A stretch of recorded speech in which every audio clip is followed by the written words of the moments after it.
News, सच जरूरी है।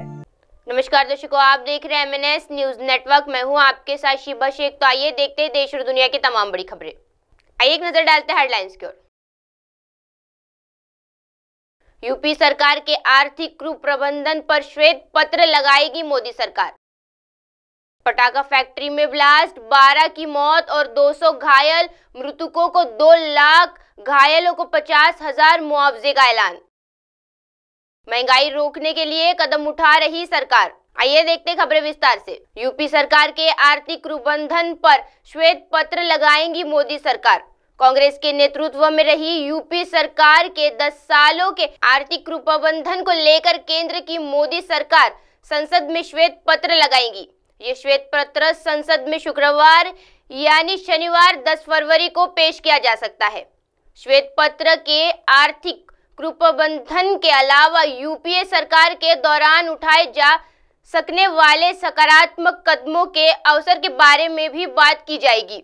साथ ही पत्र में भारत की आर्थिक दुर्गति और अर्थव्यवस्था पर पड़े नकारात्मक प्रभाव को भी विस्तार में रखा जाएगा। यह ऐसे समय सामने आ रहा है जब सोमवार 5 फरवरी को ही प्रधानमंत्री नरेंद्र मोदी ने लोकसभा में राष्ट्रपति के अभिभाषण पर धन्यवाद प्रस्ताव पर हुई चर्चा का जवाब देते हुए कांग्रेस पर निशाना साधा था। उन्होंने सदन में कहा था कि कांग्रेस सिर्फ एक परिवार में उलझ गई है। उन्होंने देश के लोगों को कुछ काम नहीं किया है। पीएम मोदी ने सदन में कांग्रेस के नेता अधीर रंजन चौधरी का नाम लेते हुए कहा, देश ने जितना परिवाद का खामियाजा उठाया है उसका खामियाजा कांग्रेस ने भी उठाया है।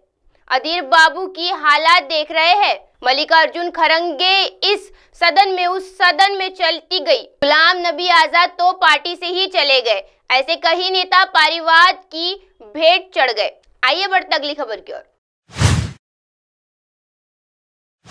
पटाखा फैक्ट्री में ब्लास्ट, 12 की मौत और 200 घायल, मृतकों को 2 लाख, घायलों को 50,000 मुआवजे का ऐलान। मध्य प्रदेश के हादसे में मंगलवार को बड़ा हादसा हुआ है जब एक पटाखा फैक्ट्री में ब्लास्ट हो गया। आग की चपेट में आने से करीब 60 घरों में आग लग गई है। अभी तक 12 लोगों की मौत की पुष्टि की गई है और 200 लोग घायल हैं। हालांकि ये आंकड़ा बढ़ सकता है। फिलहाल घायलों को फौरन अस्पताल ले जाकर इलाज किया जा रहा है। मामले का संज्ञान लेते हुए मुख्यमंत्री डॉक्टर मोहन यादव ने तत्काल घटना का संज्ञान लेते हुए मंत्री Uddhav Prasad Singh, ACS Ajit Kesari, DG home guard Arvind Kumar helicopter से जाने के निर्देशक दिए हैं। मामले को लेकर भोपाल में भी अलर्ट जारी किया गया है। अस्पताल में पूरी व्यवस्था के बड़े निर्देश दिए गए हैं। भोपाल में घटनास्थल पर करीब 108 एम्बुलेंस भेजी गई है और खंडवा और होशंगाबाद से भी एम्बुलेंस पहुंच रही है। आइए बढ़ते अगली खबर की ओर।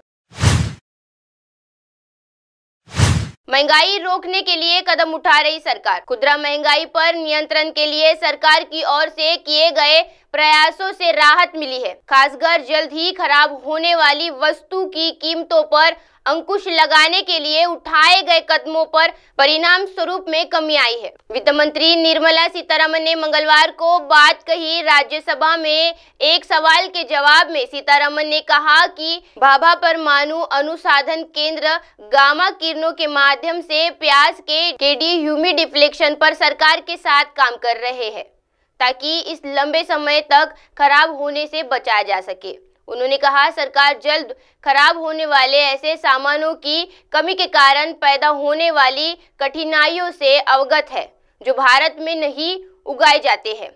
समिति इस समय पर बैठती है और समीक्षाएं करती है और इस दिशा में किए गए प्रयासों का परिणाम है कि मुद्रास्फीति अब ट्रॉलर रेस्ट बेड के भीतर है। सरकार जल्द खराब होने वाले ऐसे सामानों की कमी के कारण पैदा होने वाली कठिनाइयों से अवगत है जो भारत में नहीं उगाए जाते हैं। अब आप हमारे चैनल को मोबाइल ऐप पर भी देख सकते हैं। मोबाइल ऐप पर देखने के लिए प्ले स्टोर से MNS news TV app download करें। आप इसे Insta, high, quick, Twitter, Facebook और कई सोशल मीडिया प्लेटफॉर्म पर हमारा चैनल उपलब्ध है। आप इसे यूट्यूब पर भी देख सकते हैं। आप इसे लाइव भी देख सकते हैं www.mnsnewstv.com पर। अब वक्त तो चला है दर्शकों ब्रेक का। ब्रेक से लौटने के बाद देखते रहिएगा देश और दुनिया की तमाम बड़ी खबरें एमएनएस न्यूज टीवी पर। नमस्कार।